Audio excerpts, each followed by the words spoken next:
Hi everyone, Tristan here with SUV RVing. As of yesterday morning, Sunday morning, the SUV RVing YouTube channel reached 100,000 subscribers, which is just insane to me. I don't know if you know this, but I didn't start out this channel with any real intent to make a lot of videos.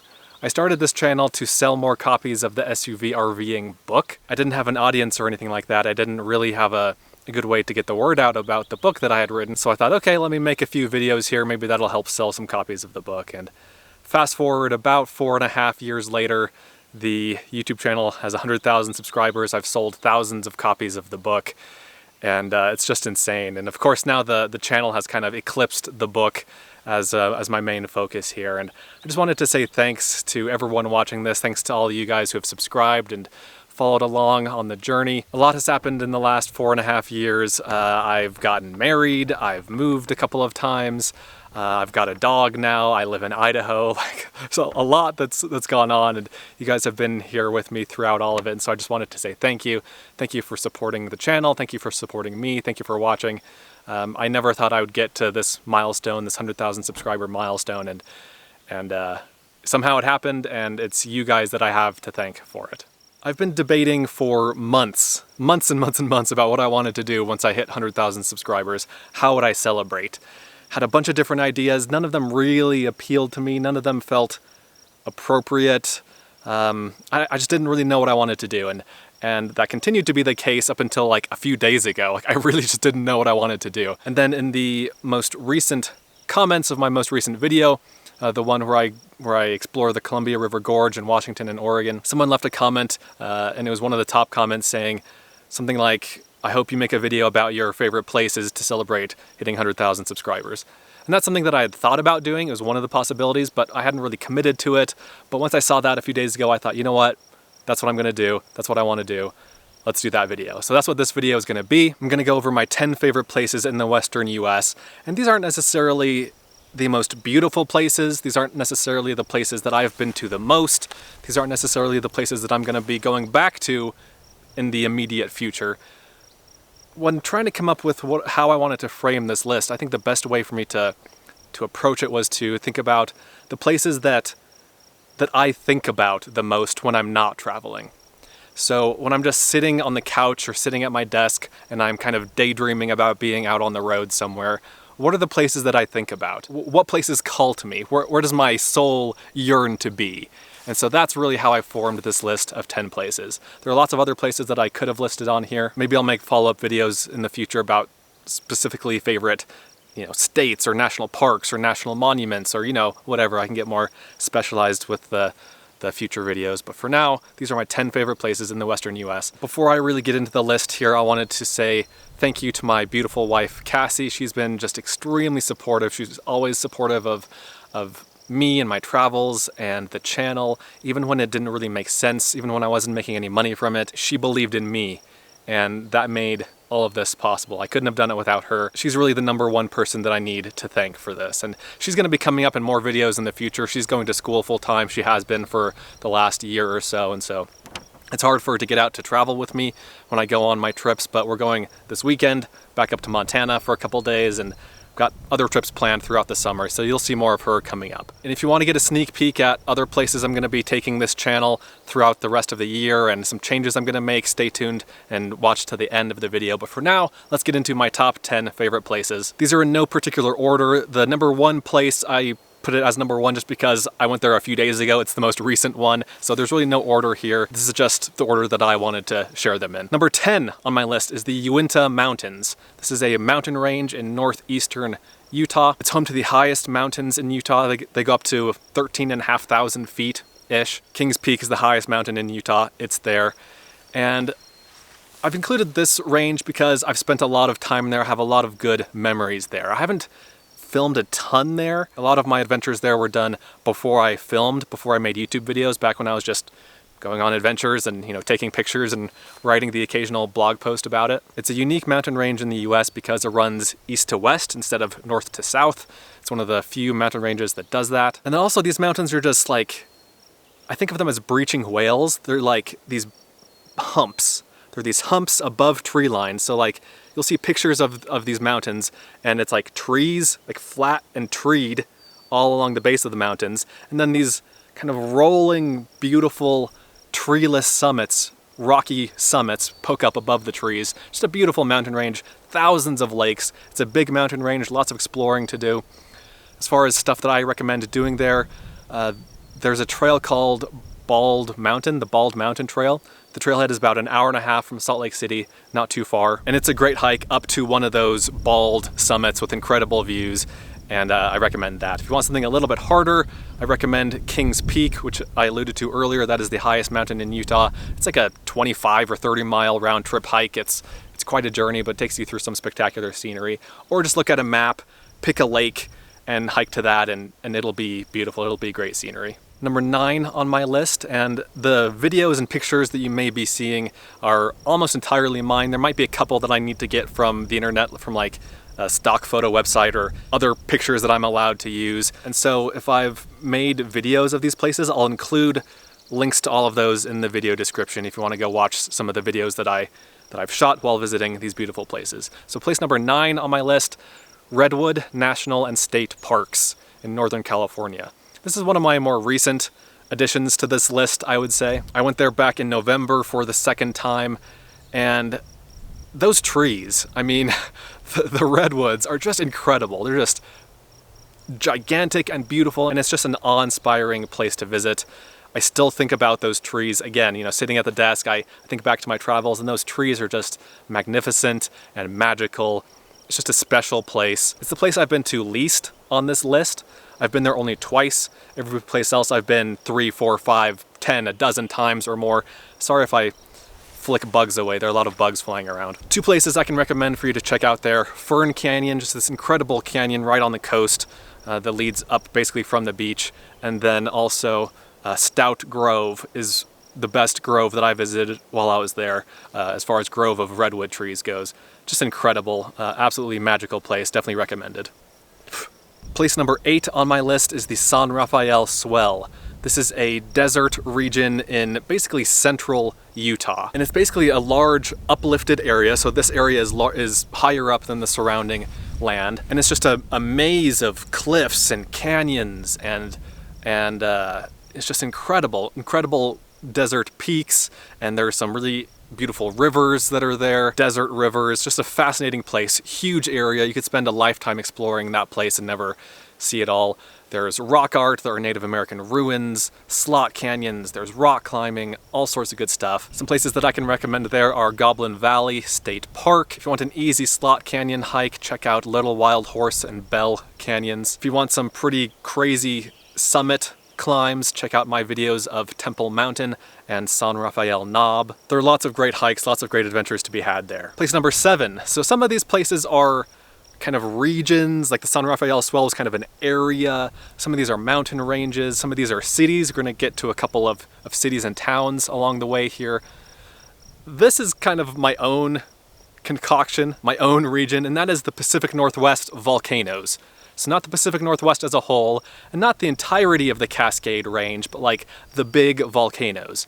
So working from north to south, we've got Mount Baker, Mount Rainier, Glacier Peak, Mount Adams, Mount St. Helens. Those are all in Washington. You get down into Oregon and you've got Mount Hood and Mount Jefferson and the 3 sisters, North Sister, Middle Sister, South Sister, Mount McLaughlin. You get down into California, you've got Lassen Peak and Mount Shasta. I love these volcanoes. They're huge, they're glaciated, they're spectacular, their flanks are covered in waterfalls and incredible rivers, just really beautiful, awe-inspiring mountains. As far as like individual mountains go, these are probably the most spectacular individual mountains in the United States, in the lower 48 anyway. I've climbed a good number of these mountains, and some of them require mountaineering, like Mount Rainier, Mount Baker, Mount Hood. You know, a lot of these require technical mountaineering, like an ice axe, crampons, a rope, that kind of thing. But some of these, like Mount St. Helens and Mount McLaughlin and Lassen Peak, these are all ones that are just hikes. And so you can start off with just the hikes and get a taste, get a flavor for what these beautiful volcanoes are like. And then if those interest you and you want to move on up, you can attack something like Mount Adams, which is a big, beautiful glaciated volcano, but you can safely do it without a rope. It's just snow. There are no glaciers involved on the easiest route. I did Mount Shasta alone without a rope, although it is a little bit steeper. And so there are a lot of options depending on your comfort level in the mountains and with hiking and mountaineering and adventuring. Lots of options to choose from. It's an area I just went back to a couple months ago, and it kind of rekindled my love for those incredible mountains. If you don't want to actually climb any of the mountains, there are trails that go around the mountains, like the Timberline Trail, I think it is, that goes around Mount Hood, the Wonderland Trail that goes around Mount Rainier. There's the Three Sisters Loop that goes around 3 of the volcanoes in Oregon, or just like drive to a viewpoint where you can see the mountain in all of its glory on a clear day. And I think you can get a good feel for them just by doing that. I did want to include some cities and towns on this list. I'm not really a city person. You know, I love being in the wilderness, in the mountains, in the desert, but there are a couple of places that I especially love. And I wanted to include one that was kind of one of the desert cities. I was debating between Sedona, Arizona, which is probably the most beautiful of the desert cities, the desert towns. Basically, Sedona and the area around it could all be a national park. It's spectacular. Moab, Utah was also on the list. Moab itself, I don't love so much. It's crowded and there's a lot of traffic. Same with Sedona, actually. You know, just a lot of people, a lot of tourists, people like you and me exploring and clogging up the roads and trails. Still beautiful areas. I love the area around Moab. Moab itself isn't my favorite. But then I thought of St. George, Utah, and this is the one that I'm including on my list. I think it's one of the more beautifully situated cities in the country. It's just got like beautiful red rock as a backdrop and then higher mountains, sometimes snow-covered mountains in the background. But even more than that, I wanted to include St. George because there's so much to do around there. You've got Zion National Park. And of course I could have just picked Zion National Park on its own as one of my favorite places, but again, it's one of the more crowded places, and so I don't go there a ton. But Zion is incredible. Snow Canyon State Park is right by St. George, and it's really beautiful. Lots of really good hiking there, some rock climbing too. It's literally surrounded by public land to the north, to the east, to the south, to the west. There's national forest, there's BLM land, lots of really cool stuff to do there. It's an excellent access point to all of that public land, and it's a nice little town. I mean, it's a city, town, whatever you want to call it. As a city itself, I like it much more than both Sedona and Moab. To me, it's a much more livable city. It has a Walmart, it has a Costco, it has everything you need. It's only a couple hours from Las Vegas if you need to fly out somewhere. And so just as a city, I think it's probably my favorite city, or one of my favorite cities in the country. Favorite place number 6 on my list is the Sierra Nevada mountain range in California. This is an incredible mountain range. It has several national parks. It's got Yosemite and Sequoia and Kings Canyon National Park. It's got like 20-something wilderness areas, just a huge mountain range with a ton to see and do. It's basically the backbone of California. It runs most of the length of the state of California. It's another place that you could spend lifetimes exploring and not see it all. I don't go there too much these days for a couple of reasons. I've spent quite a bit of time there in the past. I've hiked the John Muir Trail, which is a 200 and something mile trail that runs the length, not the length, but it runs down the mountain range. I've hiked the Tahoe Rim Trail, which circumnavigates Lake Tahoe. That's 160 or 180 miles. Those were all before I made YouTube videos. Unfortunately, I don't have video footage, but I'll be showing you some pictures of pretty spots from those hikes. Growing up, my family went to Yosemite National Park quite a bit. I was born in California. I have a lot of family from California, and so we'd go back to visit them, and we'd go to Yosemite a lot. We'd go back to California for family vacations, and so it's a place near and dear to my heart because of that. But more than that, it's just stunning. I think that Yosemite Valley it might be the single most beautiful place I've seen in America. Unfortunately, that comes with crowds, and that's why I don't go back there again. Kind of similar to Zion National Park. Yosemite is just, it's so incredibly beautiful, but it's just a hard place to visit, to plan a trip around because it is so popular. Justifiably so. It's a beautiful place. You can't blame people for wanting to visit it. But the more I travel, the more I want to get away from a lot of people. And now that I've seen a lot of these beautiful places several times before, I don't necessarily need to keep going back, but it is a place I do keep thinking about. And then just the Sierra Nevada as a mountain range as a whole. Again, there are access issues, like certain trailheads on the east side of the Sierras have quotas and permits. And so it's just a harder place to visit because it is so close to, you know, tens of millions, hundreds of millions of people in California. I guess tens of millions. California doesn't have hundreds of millions of people. But anyway, Incredible mountain range. Any visit to California should include Yosemite and Yosemite Valley. If you want to get away from people a little bit more, go up to the high country in Yosemite, go up to Tuolumne Meadows. Also a very beautiful area. I haven't spent a ton of time on the west side of the Sierra Nevada mountain range. I would like to spend more time in Sequoia and Kings Canyon National Park. I've only hiked through there on the John Muir Trail before. Yeah, really beautiful place, gorgeous mountain range. It is big enough that you can find places to escape crowds, but the more famous, more popular places you will obviously have to share with quite a few other people. Spot number 4 for me is kind of a curveball. I don't think it would be on most people's top 10 lists, but Butte, Montana is a city in southwestern Montana, and I think it's the most interesting city that I've been to in the western US. It's a city of 20 or 30,000 people, not a huge city, but not like a tiny little town of couple thousand either. In the early 1900s, it had like 100,000 people. It was a much bigger city. It's seen tougher times in recent decades, but basically it was a mining town. It was a mining city. Copper was the main thing that was mined in Butte.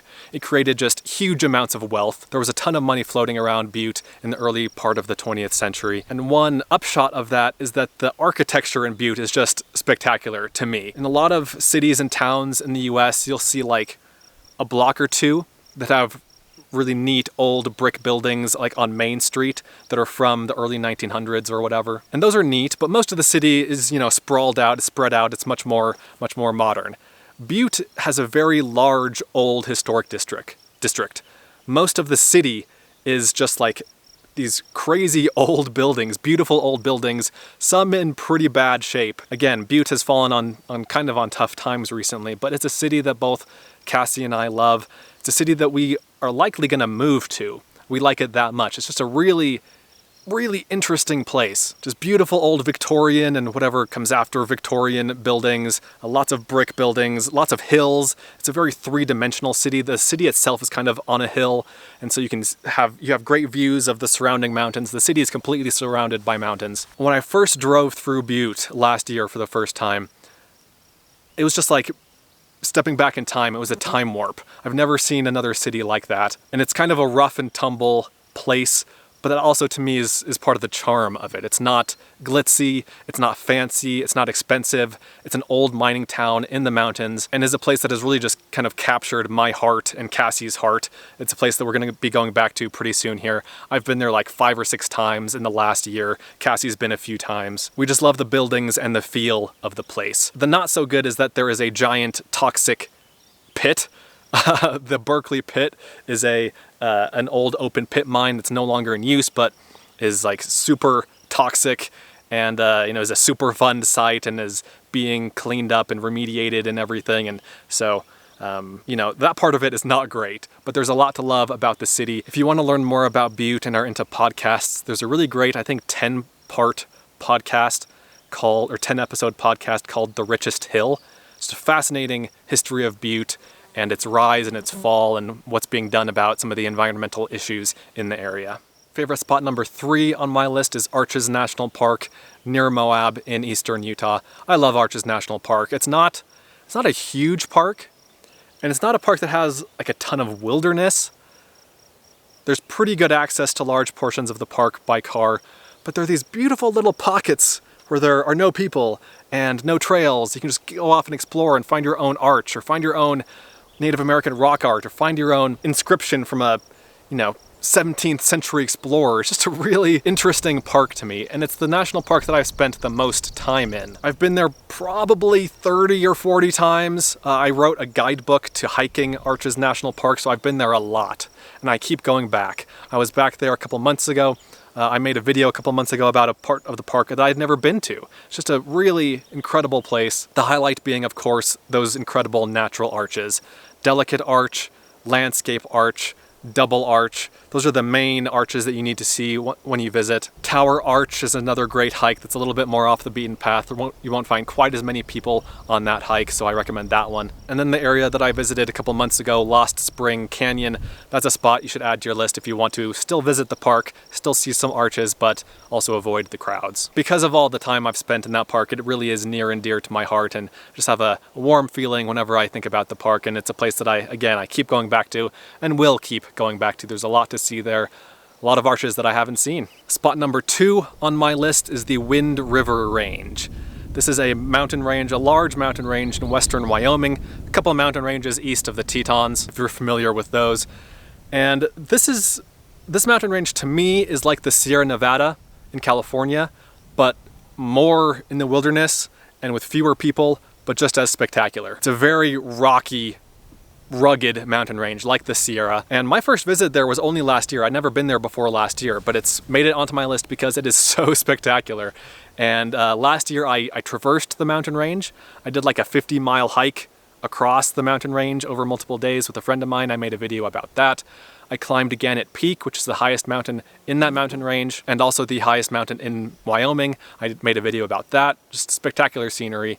I made a video about going to a natural bridge that was just absolutely incredible. Again, one of the most beautiful places I think I've ever seen, one of the most beautiful individual things I've ever seen. If you want a spectacular hike that isn't crazy, start at the Green Lakes trailhead, kind of on the northwestern side of the mountains, and hike, you know, a few miles up and down that canyon, up the valley, following the Green River, hike, you know, 5, 10, however many miles you want to hike. And it's just incredible scenery, just beautiful, a beautiful river down below you, and this incredible weird square-topped mountain off in the distance. Just incredible scenery. Again, you'll see other people hiking there, but it's not crowded. I definitely plan on going back to the Wind Rivers sometime in 2021, so you can look forward to that. I'm really excited. It's one of the places I'm most excited about going back to from this list. And that brings us to number 1. What is my number 1 favorite spot? Again, this isn't necessarily the spot that I like more than the others. It's the place I think it's the number 1 place I am most excited about. I'm excited about the Wind Rivers, and I'm excited about this area. It doesn't really have a name. I'm clumping 3 different mountain ranges together, basically. 3 different mountain ranges, so there are these 3 kind of parallel mountain ranges in Idaho, and there are these 3 valleys that run alongside those mountain ranges. The mountain ranges are the Pioneer Mountains, the Lost River Range, and the Lemhi Range. These are the 3 highest mountain ranges in Idaho. They contain all of Idaho's 12,000-foot peaks. If you look at a terrain map of Idaho, these 3 mountain ranges and their valleys look like slash marks down the kind of east-central side of Idaho. I was just here a few days ago. I was there fishing and doing some hiking, and the eastern edge of this area is only about an hour from me, and so it's really accessible. And basically, the 3 valleys are these big, like very wide, broad, empty valleys in the high desert. Each one has a road going down it, and then from those roads there are side roads branching off into the mountains along the sides of the valleys. And when I was there a few days ago, I was just awestruck by these mountains. Like I'd been to this area several times before, but on this most recent trip, I was so impressed. It's such a beautiful area. If you like stark landscape, this is a very stark, harsh-looking landscape. It looks like the mountains of Afghanistan, just like brown, rugged, rocky, stark, empty mountains. And that's what I love about it. So the high mountain peaks are obviously above tree line, really cool looking mountains. I'm going to be spending more time in all of these mountain ranges at some point this summer, so you'll see me explore them more this summer. And then the valleys, again, just huge swaths of nothing. Just big, open, broad, nothingness out there. And you can just drive for an hour or two, and there's just incredible mountain range on this side, incredible mountain range on this side. These incredible canyons that you can explore, these incredible rocky, rugged, remote canyons. Just really amazing place that I'm guessing most of you have never even heard of or never even considered. Even if you're not a hiker or a mountain climber, it's worth driving those 3 valleys to the west of each of those mountain ranges. And to top it off, these are basically unknown outside of Idaho. Even a lot of Idahoans don't pay them a whole lot of attention. But if you like remote hiking, if you like backcountry camping, if you like, hiking to a lake and camping there and fishing and then maybe going on some hikes from there, then these 3 mountain ranges, the Pioneer Mountains, the Lost River Range, and the Lemhi Range, are definitely ones that you should check out. So that's my top 10 list. Those are my top 10 favorite places in the western US.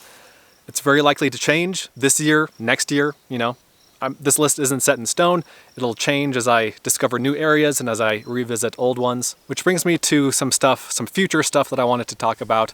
I wanted to talk about some future travels. So as I said, Cassie and I will be going to Montana this weekend. I'm going to do a Nevada and Eastern California trip. And then the main trip of this year will probably be a 2 or 3 week trip to Colorado with dips into Arizona and New Mexico a little bit. I haven't given Colorado the attention it deserves, and I'm hoping to fix that a little bit this year. Toward the end of the year, like October, November, I plan to take a trip east of the Mississippi, which I've never done in an SUV RVing video, and so I'm excited to take that trip and show that to you. I still haven't exactly decided where I'm going to go. I have a couple different places in mind, so we'll see what happens. We'll see what I feel like doing at the time. But I think that'll be a lot of fun for me and for you guys to see. 2021's travel plans are looking incredible, including some international destinations.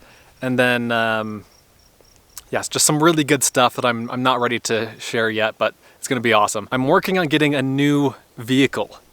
I'm not going to say any more than that, but I'm working on it. Hopefully in the next month or two, we can make that happen. I'm working on merch, more specifically SUV RVing shirts and hoodies, that kind of thing, the kind of stuff that you occasionally see me sport in videos. And then I'm going to dabble with recording in 4K. This video, actually, I'm recording in 4K. I've never edited a 4K video before. I've never had to store footage from a 4K video before. These are huge file sizes we're talking about here. I'm going to need to buy a lot more storage, more hard drives, more SD cards. It's going to be expensive to record in 4K. I just bought this camera a week ago. This is a Canon M6 Mark II. I think for now this is going to be my main filming camera, so that was expensive. And again, the storage for 4K is expensive, but I visit really beautiful places and I want to make sure that you can see crystal clear just how beautiful they are. So I'm going to dabble in 4K videos going forward. We'll see how editing this video goes. We'll see how my laptop handles editing this high-res 4K huge footage. We'll see how long it takes to export the video and upload it to YouTube. All that stuff I kind of want to start exploring and dabbling in. I'm not promising 4K for every video, but occasionally and maybe ultimately it'll all be 4K, but I think I need to work up to that point, or work my way up to that point here. Again, thank you so much for subscribing and watching these videos. I have a dream job. Basically, I get to go out and do whatever I want and have adventures and film them and share them with the world and receive incredible feedback from you guys about those trips. And if I could have created the perfect job for me when I was a kid, when I was a teenager, it would have looked a lot like this. And so thank you so much for watching.